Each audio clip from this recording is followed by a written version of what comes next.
Hey y'all, today we are going to start this study, this proof, this witnesses, I'm still trying to decide what I'm going to call it. This journey to transformation really is where we're going. I want to be evidence. I want to be proof and to serve Him by testimony. I want my life to be different. I want to respond differently. I want to react differently. I want my actions and my thoughts to be controlled by the Word and not the world. All right, Romans chapter 12, and we are starting in verse 2, and we're going to pull some things apart. And it says, do not be conformed to this world. You know, I'm reading out the Amplified Classic Version. Don't be conformed to this world, this age, fashioned after and adapted to its external, superficial customs, but be transformed and changed by the entire renewal of your mind, by its ideals and its new attitude, so that you may prove for yourselves what is the good and acceptable and perfect will of God, even the thing which is good and acceptable and perfect in His sight for you. This one verse alone, which has happened so many times, is a fire hydrant. So do not be conformed to this world and this age, fashioned after and adapted to its superficial external customs. Conformed. And one of the notes in the Passion Translation, and actually when we look at conform in the Greek, it means to give the same shape or outline, to bring into harmony or accord. The Passion note says, don't be squeezed into the mold of this present age.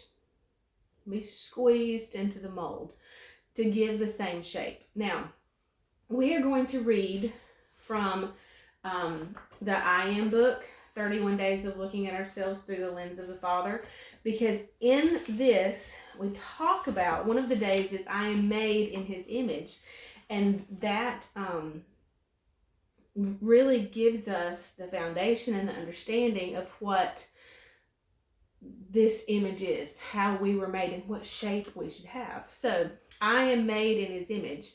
Image is an exact replica. And that's what we read in Genesis 1:27, is that so God created man in His own image. In the image and likeness of God, He created him, male and female, He created them. So, image means exact replica. Almost finished. Imagine a master artist putting the final touches on a new project. It's not like any other creation. Taking a step back, the artist is pleased with the work. No detail forgotten. It's perfect.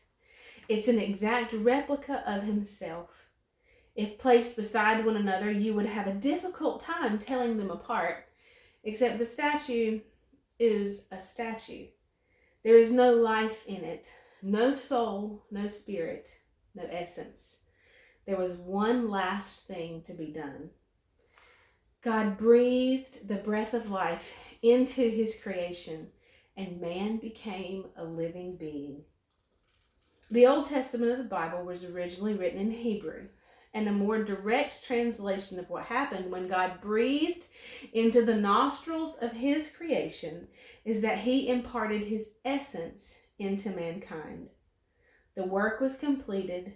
We were made like God. It's interesting that this is the point of temptation that Satan chose for Eve. It was Satan's quest to become like God that caused his fall. In Isaiah 14:14, we read these words, I will make myself like the Most High. Satan could not stand that God had created a being in His image, the very thing that he desired most. So he approached Eve with the lie that God's instructions not to eat the fruit of the tree of the knowledge of good and evil came because he did not want them to be like him.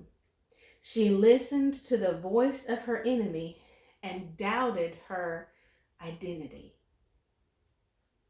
She had been created in the image as an exact replica of God. And that is where we are. Paul says here, do not be conformed. Do not have the same shape or outline. Don't be in harmony with the world, this age. You were made in the image of God. And we will continue on here tomorrow. Bye, y'all.